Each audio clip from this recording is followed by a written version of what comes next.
Lahore high court نے وفاقی حکومت کو توشہ خانہ سے تحائف وصول کرنے سے متعلق 2002 سے پہلے کا ریکارڈ آج ہی پیش کرنے کا حکم دے دیا ہے۔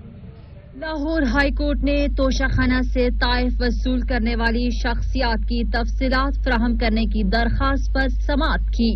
لاہور ہائی کورٹ کے جسٹس عاصم حفیظ نے حکم دیا کہ توشہ خانے کا 2002 سے پہلے کا ریکارڈ جس شکل میں بھی موجود ہے پیش کیا جائے۔ عدالت مکمل جائزہ لینے کے بعد حکم جاری کرے گی۔ یہ بھی دیکھیں گے کہ تحفے کس نے دیے ہیں۔ جسٹس عاصم حفیظ نے ریمارکس میں کہا کہ اس پہلو کا جائزہ لینا بھی ضروری ہے کہ تحائف کیوں دیے جاتے ہیں۔ کیا تحفہ اس لیے دیا جاتا ہے کہ بدلے میں کوئی فائدہ لیا جائے؟ ہم اتنے خوبصورت تو نہیں کہ کوئی بیوٹی کانٹیسٹ میں تحفہ جیت لیا ہو۔ ہمارے پاس یہ معاملہ نہیں ہے، اس کے لیے متعلقہ فارم موجود ہے۔ درخواست گزار کے وکیل نے موقف اختیار کیا کہ ایک وزیر تحفہ لے رہا ہو تو سمجھ آتی ہے، مگر جن کے پاس سرکاری عہدہ ہے وہ تحفہ کیسے لے سکتے ہیں؟ عدالت نے کہا کہ ہمارے پاس یہ معاملہ نہیں ہے، اس کے لیے متعلقہ فارم موجود ہے۔